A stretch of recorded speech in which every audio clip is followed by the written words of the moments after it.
Rapid fast series के अंदर आज हम केमिस्ट्री का एक बेहतरीन टॉपिक जिसका नाम है गैसेस स्टेट ले रहे हैं।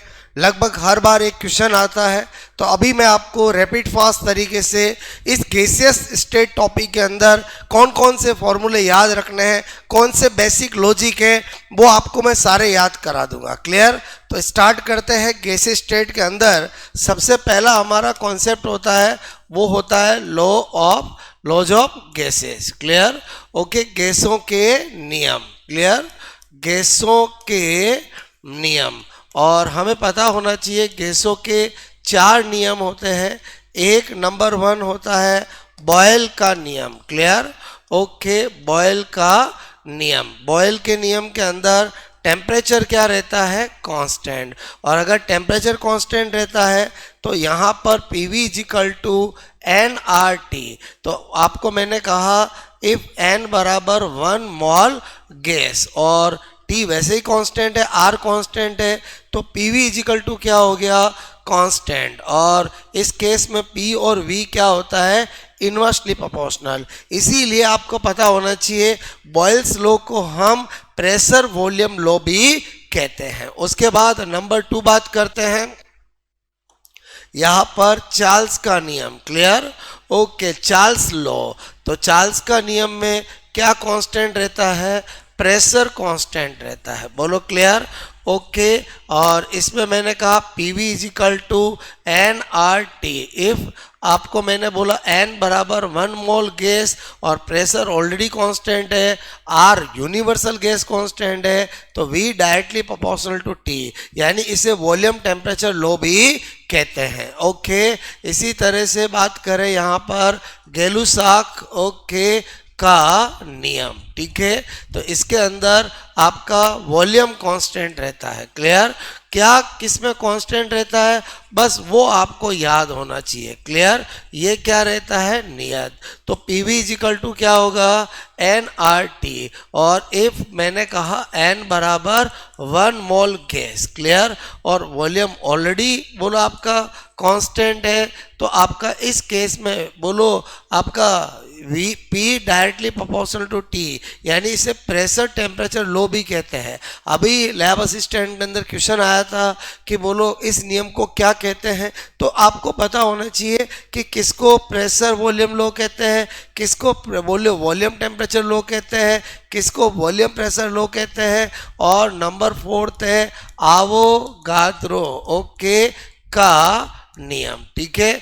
आवोगाद्रो लॉ की बात करें तो यहाँ पर इसमें रिलेशन पहले ध्यान होना चाहिए कि आवोगाद्रो ही वो पर्सन है जिसने बताया कि अगर रिएक्टेंट और प्रोडक्ट में अगर आपको पता नहीं चल रहा है किसका वॉल्यूम ज़्यादा किसका कम है, तो नंबर ऑफ मोल से आप कंपेयर कर लो, तो जिसके नंबर ऑफ मोल ज़्यादा होंगे उसका वॉल्यूम ज़्यादा होगा। इसका मतलब हुआ कि वॉल्यूम और नंबर ऑफ मोल का रिलेशन इन्होंने बताया था, तो डेफिनेटली इसमें प्रेशर और टेम्परेचर दोनों क्या रहते हैं?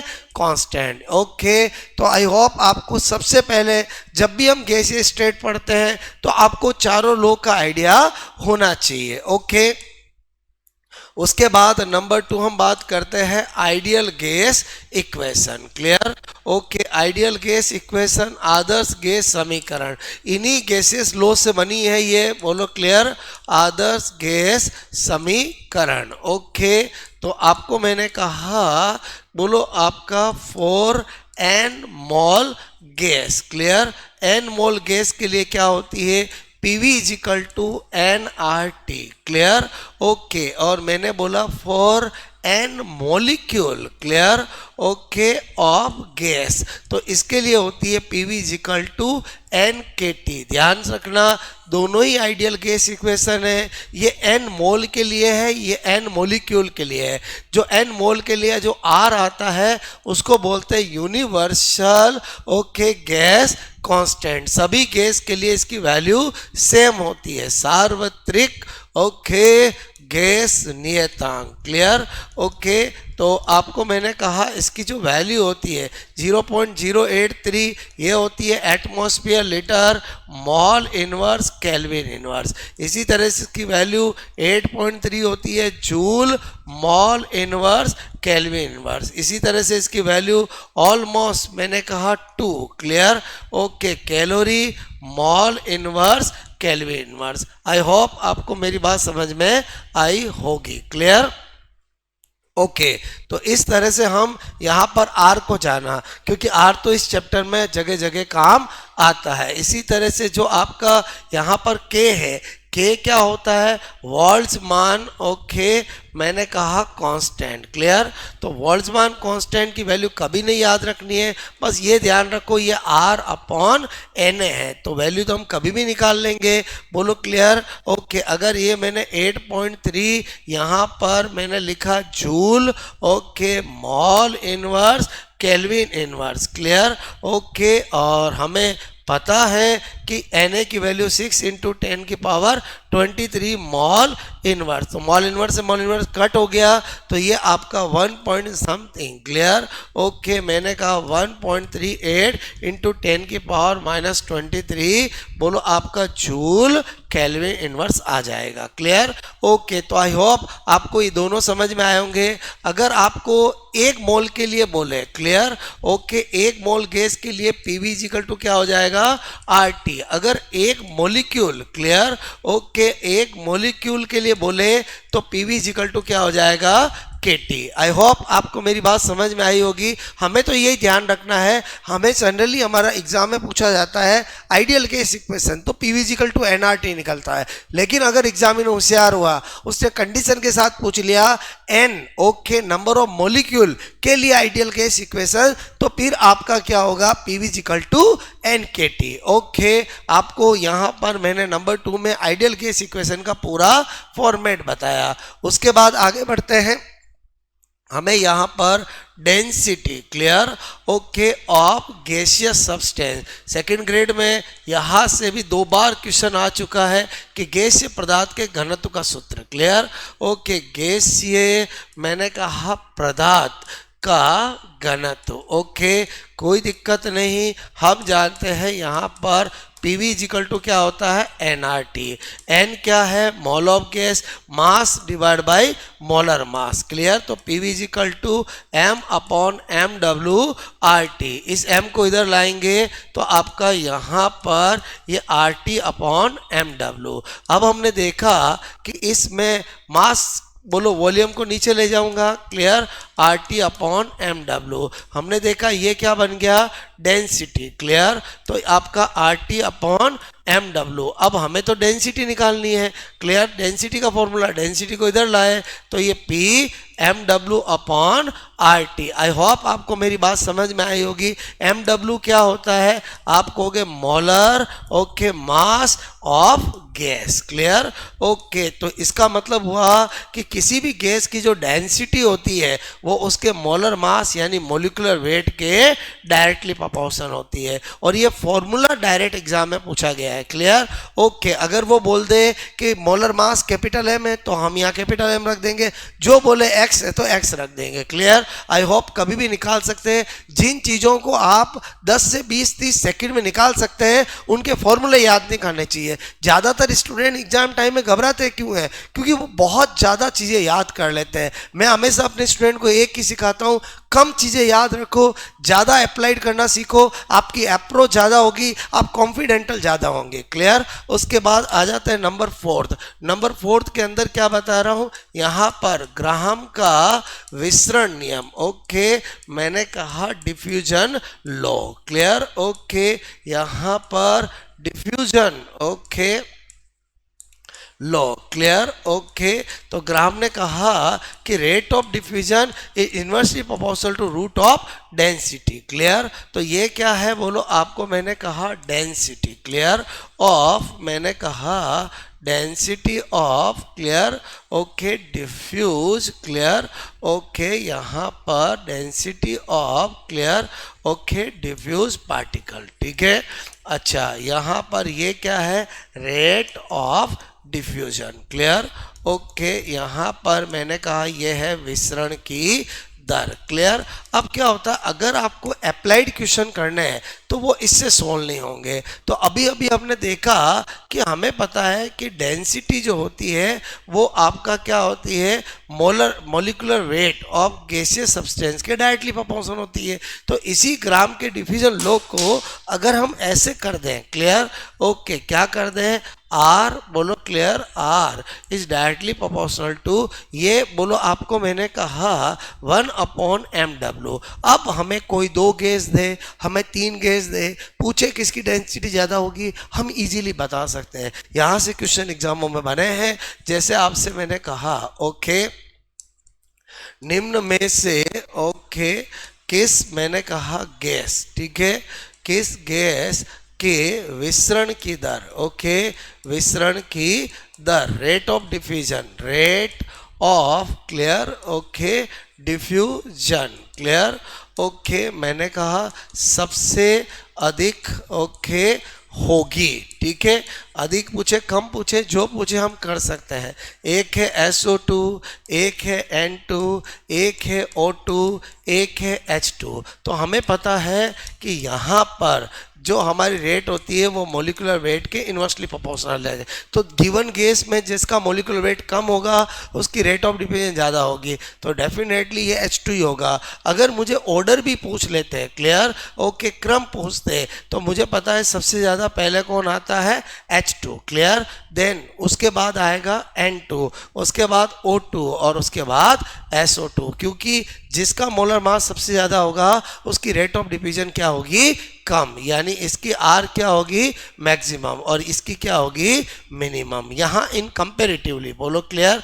आई होप आपको पता चला होगा कि जो रेट ऑफ जो डिफ्यूजन लॉ ऑफ ग्राम है वो एक्चुअली कैसे एप्लीकेबल है। आपको 2 गैसों के बोलो आपका रेशियो पूछे डेंसिटी का तो कर सकते हो, इसी में एक वैरायटी ये बनती है और एक वैरायटी ये भी बनती है आपकी कि बोलो आपका H2 एंड O2, क्लियर, के विसरण की दर, क्लियर, का अनुपात, क्लियर, ओके, होगा। ठीक है, यहाँ पर मैंने कहा कि क्या करना है, आपको पता चला rate of diffusion inversely proportional to molar mass, clear, okay. तो उस केस में यहाँ पर ये H2 और ये O2, क्लियर, यहाँ पर ये MwO2, ये MwH2, क्लियर, ओके। O2 का कितना रख दिया, मैंने कहा यहाँ पर, ओके, जो आपका ऑक्सीजन होता है उसका मैंने कहा कितना होता है, 16, तो ये कितना हो गया, 32, बोलो, क्लियर, ओके। आपको मेरी बात समझ में आई, ऑक्सीजन का atomic number 8, molecular weight 16, clear, atomic number 16, तो 32 हो गया, ये 2 हो गया, ये कटा 16 रूट 16, ओके, तो क्या आ जाएगा, 4:1, बोलो, क्लियर। इसमें डेफिनेटली ऑप्शन 1:4 होगा, ओके, 4:1 होगा, बोलो 16:1 होगा, 1:16 होगा। आई होप आपको मेरी बात समझ में आई होगी, क्लियर। तो आपको ग्राम का विसरण नियम के क्वेश्चन कैसे बन सकते हैं समझ में आया, ओके। उसके बाद हम आगे बढ़ते हैं, यहाँ पर नंबर मैंने कहा 6, क्लियर, ओके, और यहाँ पर ये पॉइंट नंबर था हमारा, ओके, पॉइंट नंबर 4। तो अब मैं आपको बता रहा हूँ पॉइंट नंबर, ओके, 5, डाल्टन का आंशिक दाब का नियम, क्लियर, ओके, डाल्टन का आंशिक, क्लियर, ओके, आंशिक दाब, ओके, का नियम, ठीक है, का नियम, okay, Dalton's law of partial pressure, clear, okay, Dalton's मैंने कहा law of, clear, okay, partial pressure. अब डाल्टन ने जो अपना लॉ दिया था उसकी एक कंडीशन थी, क्लियर, कि डाल्टन ने कहा 2 या मोर देन 2, बोलो आपस में नॉन रिएक्टिव, एक क्रियाशील गैसों का जो मिक्सचर होता है उसका जो पार्शियल प्रेशर होता है वो मिक्सचर में जो गैसें होती है उनके पार्शियल प्रेशर आंशिक दाब के योग के बराबर होता है। तो आपको मैंने कहा कि बोलो 2 या, ओके, 2 से अधिक, क्लियर, ओके, आपस में मैंने कहा क्या होनी चाहिए, बोलो क्रियाशील गैस, क्लियर। ओके मैंने कहा non okay reactive, clear gas. Okay के मिश्रण, क्लियर। ओके मिश्रण का जो कुल मैंने कहा आंशिक दाब है, क्लियर। आंशिक दाब बोलो तो पार्शियल प्रेशर, बोलो क्लियर। ओके प्रेशर जो होता है वो बोलो मिश्रण में ओके उपस्थित मैंने कहा गैसों के ओके आंशिक दाब, क्लियर। आंशिक दाब के योग के ओके बराबर, क्लियर होता है। आई होप आपको ये भी बात समझ में आई होगी।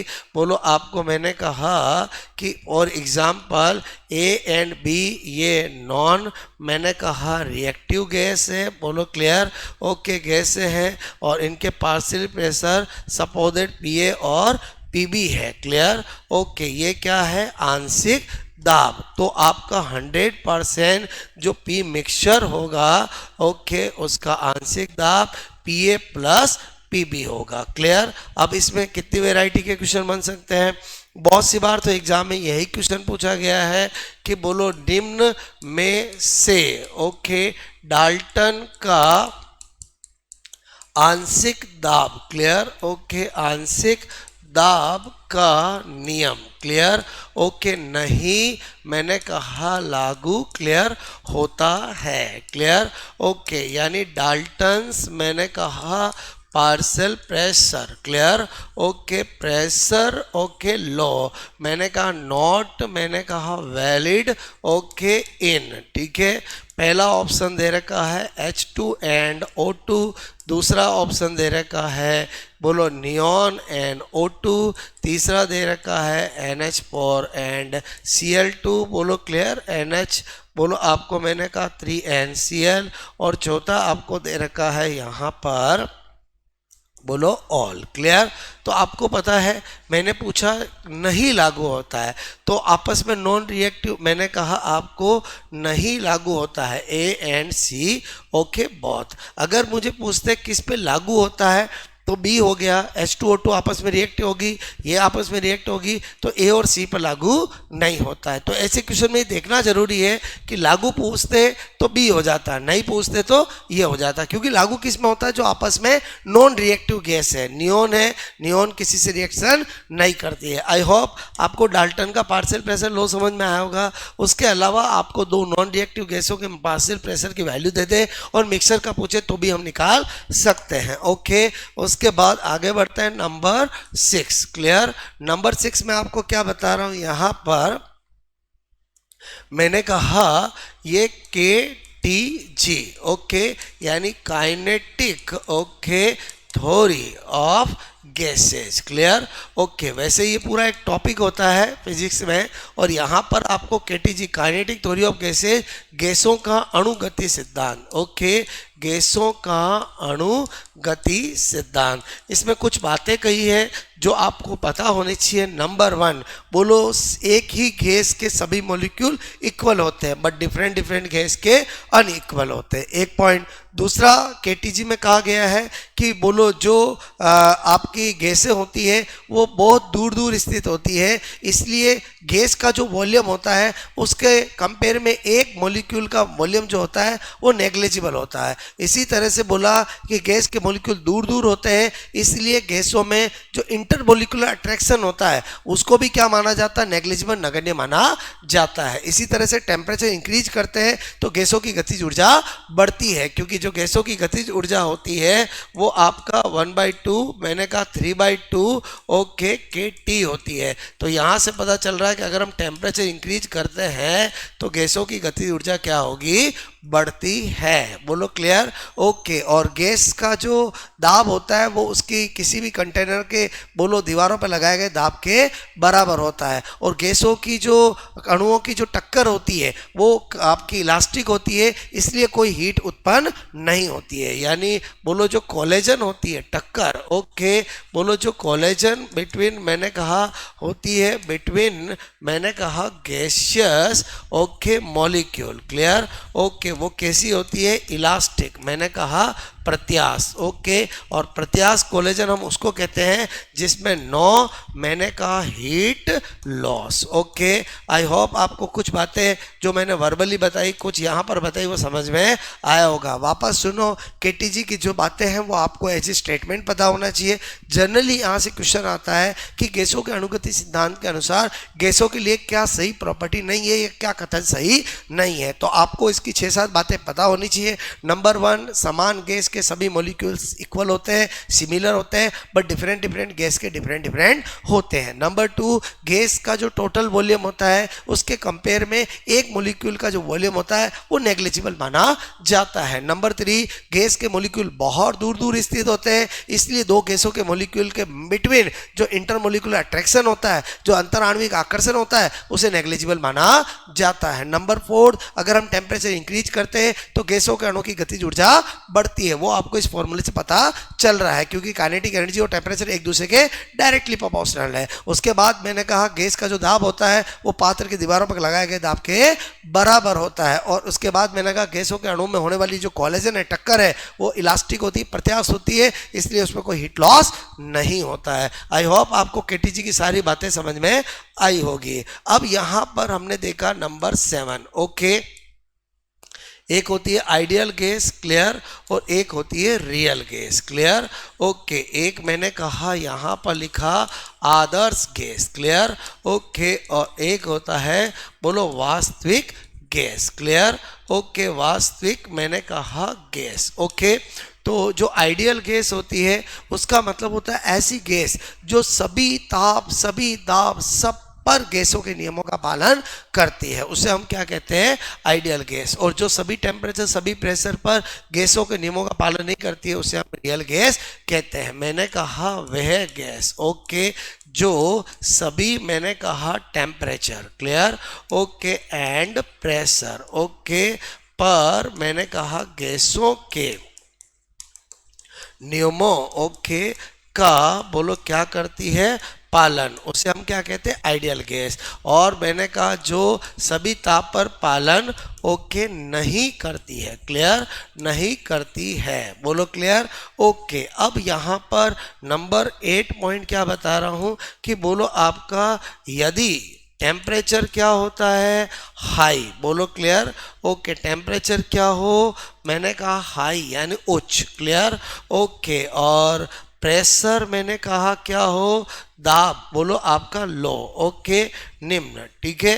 तो उस केस में क्या होता है, रियल गैस जो है वो आदर्श गैस जैसा, बोलो रियल गैस मैंने कहा आइडियल गैस, ओके, जैसा बिहेवियर, बोलो व्यवहार, ओके, बोलो व्यवहार, ओके, दर्शाती है। यानी इस कंडीशन में बोलो आपकी रियल गैस ही आइडियल गैस की तरह ही होती है। लेकिन अगर हम उल्टा कर दें, क्लियर, ओके, मैंने कहा बोलो आपका लो टेम्परेचर, बोलो clear, and high pressure, okay, in condition पे क्या होता है कि जो रियल गैस मैंने कहा deviation from ideal gas, clear, आदर्श गैस जो है, वास्तविक गैस जो है वो क्या करती है, real gas, okay, real gas से मैंने कहा डेविएशन यानी विचलन, ओके, विचलन, मैंने कहा विचलन, ओके, दर्शाती है, क्लियर।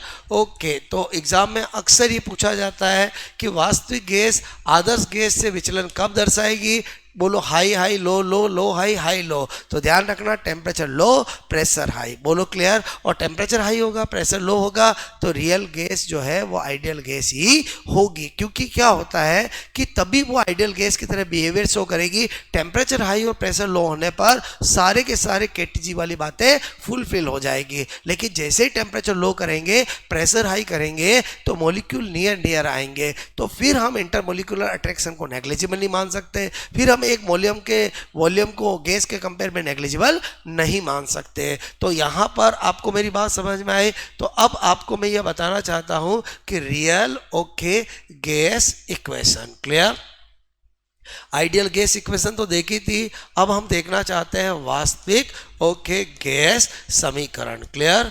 ओके और जो रियल गैस इक्वेशन होती है उसी को दिया किसने, वान डर वाल ने, तो उसी को क्या कहते हैं, वान डर वाल, मैंने कहा गैस इक्वेशन। क्लियर। वान डर वाल समीकरण भी कहते हैं क्योंकि वान डर वाल ही वो साइंटिस्ट था जिसने आपका रियल गैस की स्टडी की और उसकी इक्वेशन दी। क्या बताया, P प्लस मैंने कहा N square A upon V square और V माइनस मैंने कहा V minus N B is equal to N R T. Clear. ये मैंने आपका क्या बनाया है, मैंने कहा ये बोलो आपका रियल गैस इक्वेशन है जिसमें ये क्या होता है, प्रेशर। ओके करेक्शन, बोलो दाब संशोधन। क्लियर।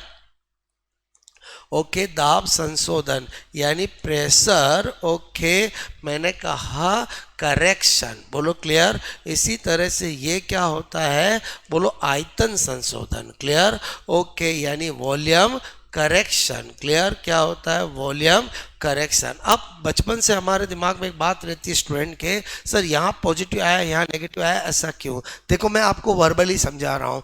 होता क्या, एक कंटेनर है जिसमें गैस के मॉलिक्यूल थे। क्लियर। ओके अब आपने क्या कर दिया कि सपोज दैट मैंने कहा कि आपने टेम्परेचर लो किया और प्रेशर हाई किया। क्लियर। तो क्या हो रहा था कि अब गैस के मॉलिक्यूल क्या होंगे, उनका इंटरमोलिकुलर अट्रैक्शन भी होगा। क्लियर। तो वो इंटरमोलिकुलर अट्रैक्शन जो पहले से प्रेशर था उसके साथ एड ऑन हो जाएगा। क्लियर। तो इसलिए यहाँ पर ये जो प्रेशर करेक्शन प्रैक्टिकली आया है वो एड ऑन हो गया। अब वॉल्यूम करेक्शन में नेगेटिव क्यों आया, क्योंकि पहले क्या होता था कि एक कंटेनर के अंदर टेम्परेचर हाई और प्रेशर लो होने की वजह से पूरे कंटेनर के अंदर क्या हो रहा था, गैस के मॉलिक्यूल डिफ्यूज थे। तो हम क्या कर रहे थे, जो वॉल्यूम कंटेनर का था वही गैस का था, जो गैस का था वही कंटेनर का था। लेकिन जब हम टेम्परेचर लो करेंगे, प्रेशर हाई करेंगे, तो क्या होगा कि पूरे कंटेनर में गैस नहीं आकर के कहीं बोलो एक जगह होगी, यानी कुछ ऐसा पार्ट होगा जहां पर गैस के मॉलिक्यूल होंगे ही नहीं। तो फिर तो मुझे बोलो जो वो वैकेंट पार्ट है, बोलो क्लियर, उसको पूरे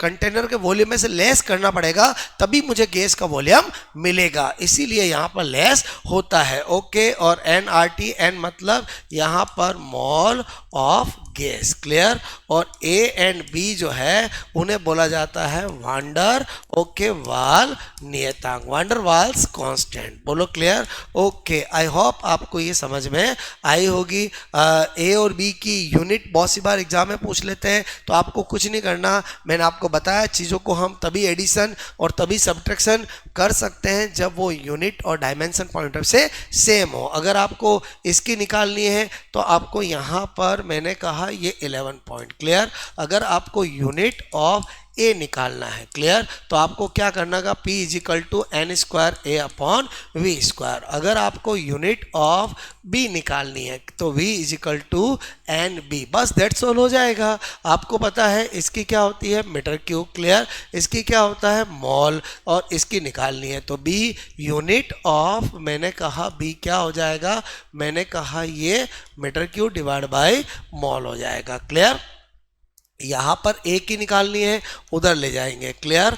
ओके तो मैंने कहा ये कौन है, प्रेशर। प्रेशर क्या होता है, एफ अपॉन ए। ये क्या है, बोलो आपको मैंने कहा वी स्क्वायर। क्लियर। ओके और ये एन स्क्वायर, बस दैट्स ऑल कर लेते हैं। यहाँ पर ये क्या हो गया, न्यूटन, ये क्या हो गया, मीटर स्क्वायर। ये मीटर क्यूब होता है तो उसका स्क्वायर है तो 6 हो जाएगा। क्लियर। और ये मॉल का स्क्वायर। क्लियर। तो ये इससे कट हो गया तो यहाँ 4 बचा, तो ultimately newton into meter 4 divide by मैंने कहा मॉल स्क्वायर। तो ये किसका हो गया, ए का। ए और बी की यूनिट आप कभी भी निकाल सकते हैं। आई होप आपको ये पॉइंट भी समझ में आया होगा। क्लियर। उसके बाद हम देखते हैं यहाँ पर संपीड्यता। क्लियर। ओके संपीड्यता। ओके यहाँ पर नियतांक, बोले तो कंप्रेसिबिलिटी फैक्टर। बोलो क्लियर। ओके जेड से रिप्रेजेंट करते हैं, क्या बोलते हैं, कंप्रेसिबिलिटी। ओके मैंने कहा कांस्टेंट। क्लियर। कंप्रेसिबिलिटी कांस्टेंट क्या होता है, तो मैंने कहा आपको पीवी अपॉन एनआरटी। क्लियर कि रेशियो को क्या कहते हैं, कंप्रेसिबिलिटी फैक्टर। फॉर मैंने कहा आइडियल गैस, आदर्श गैस के लिए क्या होता है, Z इज इक्वल टू 1 होता है। Clear okay. फॉर मैंने कहा real gas, okay, Z is not equal to 1 होता है। बोलो क्लियर। तो आई होप ये छोटा सी चीज भी ध्यान रखना है, बहुत सी बार एग्जामों के अंदर कंप्रेसिबिलिटी फैक्टर का फॉर्मूला पूछा है, NRT upon PV, PV upon NRT. तो वेरी सिंपल, आपको पता है कि आइडियल गैस के लिए क्या होता है, PV is equal to NRT. इसका मतलब ये हुआ कि बोलो जो Z आपका होता है वो आपका 1 होता है, इसलिए PV is equal to NRT हो पाता है। Clear okay. तो आई होप आपको 12 पॉइंट समझ में आया होगा। उसके बाद मैंने कहा liquefaction, clear okay, of gas. Okay बोलो गैस का द्रवीकरण, गैस का ओके, गैस का क्या करते हैं, द्रवीकरण। ओके और इसके लिए भी कंडीशन क्या होगी, कंडीशन होगी कि आपको प्रेशर क्या करना पड़ेगा, इंक्रीज, और टेम्परेचर क्या करना पड़ेगा, डिक्रीज। तो गैस किस में बदल जाएगी, लिक्विड में। Clear okay. और यहाँ पर एक बहुत इंपॉर्टेंट कॉन्सेप्ट वो है क्रिटिकल टेम्परेचर। क्लियर, अक्सर इसका अप्लाइड क्वेश्चन आ जाता है, क्रांतिक ओके मैंने कहा ताप। क्लियर, इसके डेफिनेशन से लेकर सब चीज इंपॉर्टेंट है। मैंने कहा वह ताप, वह अधिकतम ताप। क्लियर ओके, अधिकतम ताप ध्यान रखना, एक ऑप्शन में आएगा न्यूनतम, एक में आएगा अधिकतम। मैंने कहा मैक्सिमम ओके टेम्परेचर, मैंने कहा जिस पर ओके, जिस पर गैस को, क्लियर, गैस को द्रव में मैंने कहा बदला ओके, बदला जा ओके सकता है। ओके उसे हम क्या कहते हैं, क्रिटिकल टेम्परेचर। यहाँ पर बहुत सारों को मिनिमम और मैक्सिमम की कंफ्यूजिंग रहती है, ध्यान से समझो। अगर मैंने बोला कि वह टेम्परेचर जिस पर किसी गैस को हम किस में बदल सकते हैं, बोलो क्लियर ओके, बोलो जिस पर हम लिक्विड से गैस, बोलो गैस से लिक्विड में बदल सकते हैं। तो इमेजिन करो कि आपको मैंने कहा कि कोई गैस है वो 20 डिग्री सेंटीग्रेड टेम्परेचर पर लिक्विफाइड हो जाती है, तो उसके नीचे के टेम्परेचर पर तो वैसे होगी ही होगी। बात समझ में आई मेरी। तो ये बोलो आपको अधिकतम ताप जिस पर गैस को द्रव में बदला जा सकता है। और एक बात ध्यान रखना, जिस गैस, क्लियर ओके, गैस का मैंने कहा टीसी क्रिटिकल बोलो अधिक ओके होता है वह मैंने कहा जल्दी ओके, जल्दी बोलो आपका द्रवीकृत ओके, मैंने कहा द्रवीकृत, लिक्विफाइड। क्लियर ओके, लिक्विफाइड मैंने कहा होती है। ओके इसको समझाने के लिए क्वेश्चन करा रहा हूं। सपोज दैट आपको बोले ए बी एंड, बोलो आपका A B and C, clear, गैसों का ओके क्रांतिक ताप। क्लियर ओके, क्रांतिक ताप अगर रियल गैस देंगे तो एग्जैक्ट उसका क्रिटिकल टेम्परेचर की वैल्यू भी देंगे। मैंने कहा ए बी गैस का क्रिटिकल टेम्परेचर सपोज दैट मैंने आपसे कहा, clear okay, 10 degree centigrade okay, 8 degree centigrade और 15 डिग्री सेंटीग्रेड है। ओके बोलो तो मैंने कहा room temperature, clear okay, room temperature यानी 25 डिग्री सेंटीग्रेड ओके से बोलो आपका द्रवीकृत ओके, द्रवीकृत करने पर बोलो आपका सबसे पहले, क्लियर, पढ़ने पर बोलो आपका सबसे पहले ओके, सबसे पहले ओके कौन, मैंने कहा होगी द्रवीकृत ओके, द्रवीकृत ओके होगी। क्लियर ओके, तो आपने देखा यहाँ पर दे रखा ए ओके, यहाँ पर दे रखा सी, एक दे रखा बी और एक दे रखा एक साथ। क्लियर, तो आपको एक ही लॉजिक देखना है कि जो भी गैसें दे रखी है उनका क्रिटिकल टेम्परेचर में सबसे ज़्यादा किसका है, क्योंकि हम 25 से आएंगे बोलो एक भी नहीं होगी, 20 पे आएंगे एक भी नहीं होगी, 18 पे आएंगे एक भी नहीं होगी। जैसे ही मैं 15 डिग्री सेंटीग्रेड टेम्परेचर पे आऊँगा तो मेरी जिसका 50 डिग्री सेंटीग्रेड क्रिटिकल टेम्परेचर है वो क्या हो जाएगी, लिक्विफाइड, लेकिन बाकी दो नहीं होगी। तो इसका आंसर होगा सी। तो सबसे पहले कौन होगी, सी, उसके बाद बोलो कौन होगी, ए, और उसके बाद कौन होगी, बी। आई होप आपको मेरी बात समझ में आई होगी। दोस्तों मैंने रैपिड फास्ट तरीके से पूरा का पूरा गैसियस स्टेट टॉपिक आपको पढ़ा दिया है। अगर कोई स्टूडेंट इस लेक्चर को देख लेता है तो उसको कॉन्फिडेंस आ जाएगा कि गैसियस स्टेट टॉपिक में एक्चुअली याद क्या करने की है। ओके, और लास्ट टाइम में क्या होता है, जब हम आधा पौन घंटे के अंदर एक एक चैप्टर कर लेते हैं तो बहुत कॉन्फिडेंस आ जाता है कि जिस चैप्टर को पढ़ने में हमें बहुत घंटों लगते हैं उसको सर बस बोलो हाफ एन आवर 1 आवर में कंप्लीट करा रहे हैं। और ऐसा नहीं मैं कोई कंटेंट छोड़ रहा हूँ, मैं आपको पूरा हर एक इस टॉपिक का वो पहलू जहाँ से एग्जाम में क्वेश्चन बन सकते हैं वो सारा करा रहा हूँ। बस बोलो क्लियर। आई होप आपको जरूर बेनिफिट मिल रहा होगा। जरूर कमेंट्स करके बताएं कैसा लगा आपको लेक्चर, और पढ़ते रहें, मस्त रहें, क्योंकि जो कॉन्सेप्चुअल स्टडी करता है आखिरकार उसी सफलता मिलती है। All the best.